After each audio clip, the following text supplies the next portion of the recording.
This is the Médecins du Monde, or Doctors of the World clinic in the Greek capital of Athens.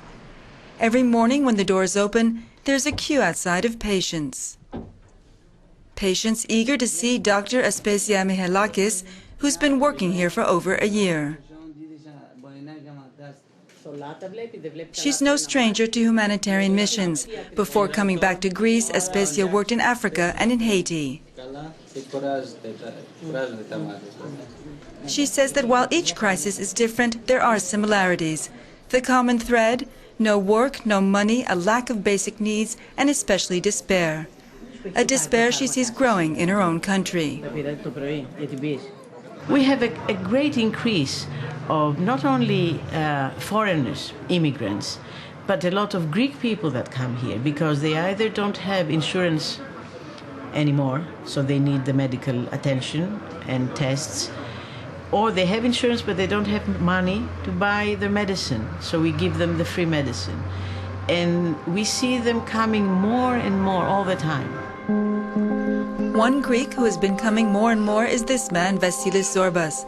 He's been out of work since February 2011 when a cafe he owned in the center of Athens closed down. He has no unemployment benefits and no money to pay for insurance. He comes here mostly for antidepressants.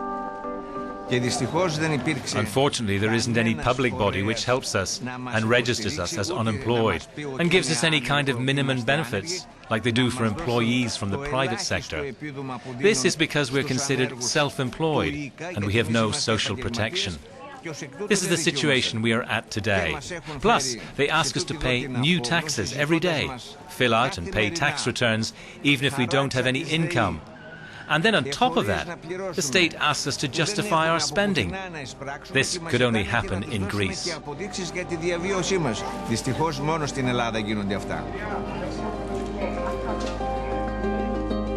3 years ago, less than 10% of the patients here were Greek.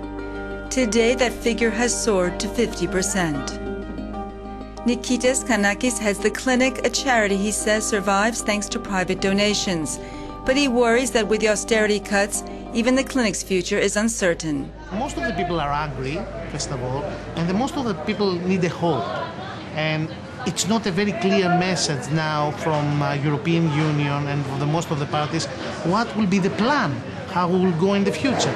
And I'll tell you what a patient of us who is unemployed and has no income told me, that even if we have a bankruptcy, what I will lose, the nothing I have. This is the bigger danger in the Greek society. More and more people think that they don't have a future in this Europe. No future in this Europe. It's a growing sentiment in a country whose economic and social landscape has changed dramatically in the past 2 years. In Athens, 1 out of 4 shops has closed down.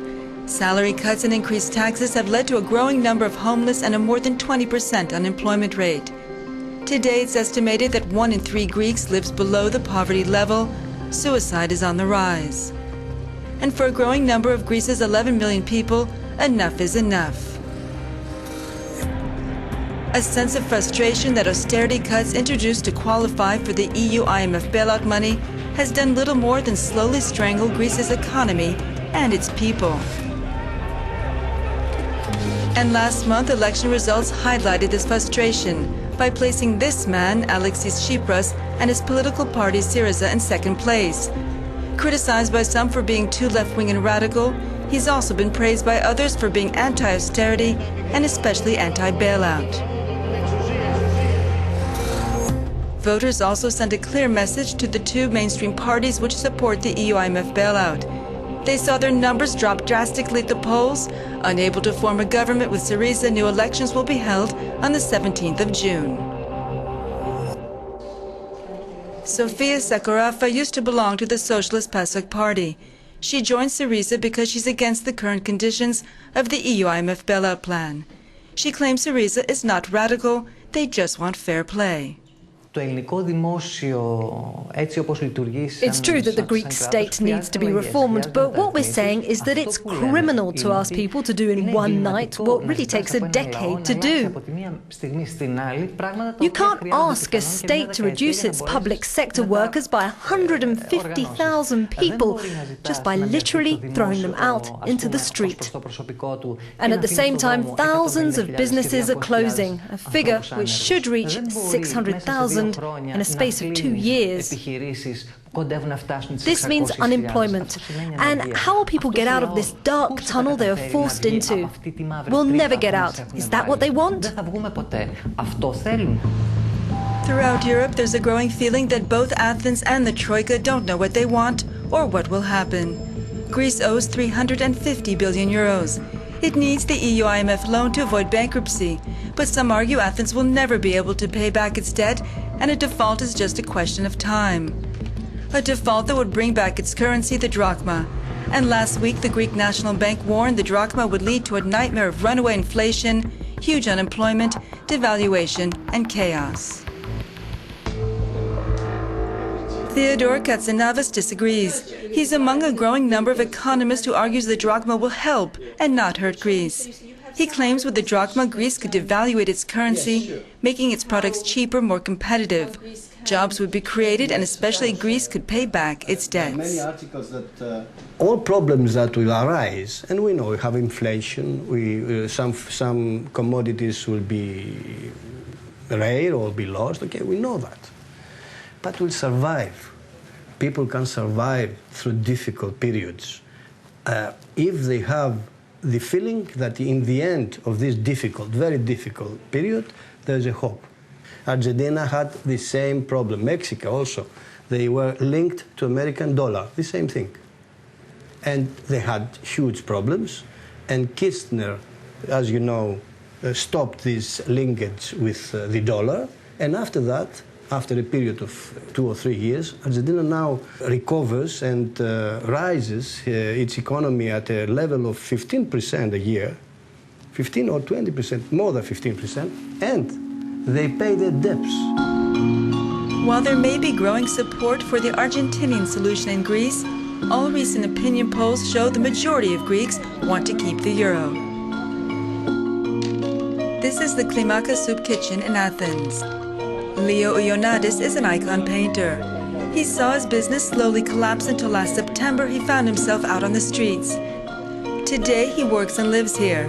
He doesn't believe a return to the Drachma would help people like him. He says what would help is politicians who care about people and not money. If Greece leaves the eurozone, Greece literally won't exist the next day. What will happen? The rich people will take their money in euros out of the banks. The banks will go dry. Greek people will find themselves with drachmas. Who will send you goods against drachma payment? How are we going to pay our imports? Greece depends a lot on imports because we forgot to produce the last 15, 20 years because money was easy. And why money was easy?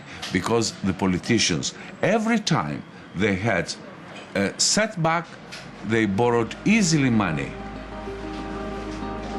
And now the debt has to be paid back. How? How can Greece pay back its debt while staying in the eurozone? How to avoid a domino effect in other EU countries? While these answers may be slow in coming, in Greece, like throughout Europe, the only thing that seems to be certain is the uncertainty.